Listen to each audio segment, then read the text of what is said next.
I'll just speak about the experience of the second speaker or second personality who had a great impact on my life, and that was Dr. Israr Ahmed. Dr. Israr Ahmed, may Allah grant him Jannah, he was one of the best Urdu-speaking orators in the world that I know of. So I traveled all the way to Pakistan in 1991 to meet Dr. Israr Ahmed. He was a medical doctor. He wasn't trained in any Islamic institute or Islamic university. He was a medical doctor inspired by Maududi, Jamaat Islami, went to Tabligh Jamaat, then started his own organization, Tanzim Islam. I went to Lahore to meet him. And I was shocked at his simplicity. The command that he has over the Quran. He also speaks in English, but mainly in Urdu. And I was impressed by it. So I purchased all his video cassettes and added to the video cassette library. And to cut the story short, I learned many things from him. I'll just mention two important things I learned. Number one, he told me that I told about my background. I'm a medical doctor. I've just passed. And in 1991, I finished my medical studies and I was doing my internship when we started the organization.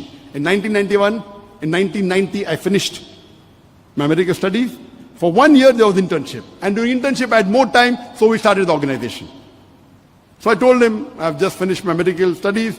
I would like to become a surgeon, do my MS, and I'm interested in Dawah. So he told me, son, you have to choose between the two. Either you choose your medical practice or Dawah. I, being a medical doctor, I practiced for 7 years and tried to do both. I could not. If you want to specialize, choose between the two one thing.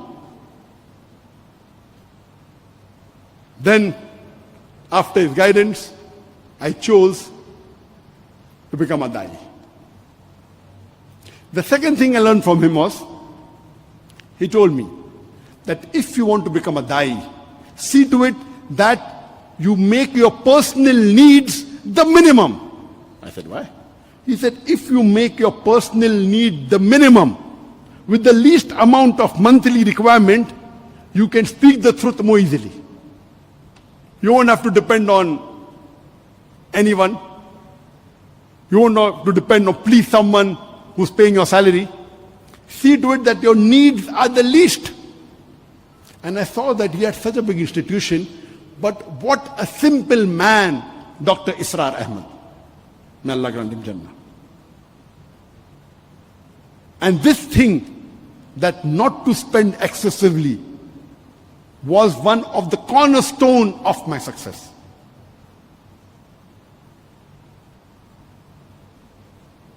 But today, so these two things I learned from Sheikh Ahmed Deedat.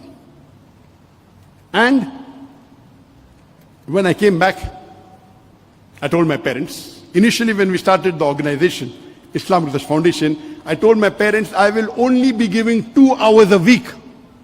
Because once I finished my internship, when I joined the MS surgery, I have to be there 24/6 or 6.5. Maybe I get half a day in a week free.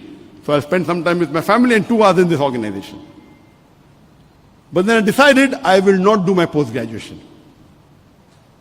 I told my parents, I want to give 2 hours a day for Dawah and the balance time for my medical practice. My father had a roaring practice. My elder brother, Dr. Muhammad Naik, also was a doctor.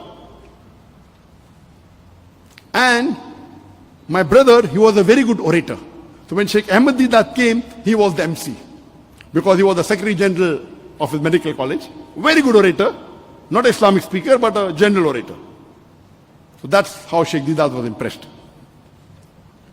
So I told my parents, 2 hours Dawah, remaining medical practice. After a couple of months, I said 50% Dawah, 50% medical practice. They said, no problem. Then I said 2 hours medical practice, remaining Dawah. They said, no problem. Then after maybe a year or so, I said full-time Dawah. They said, no problem.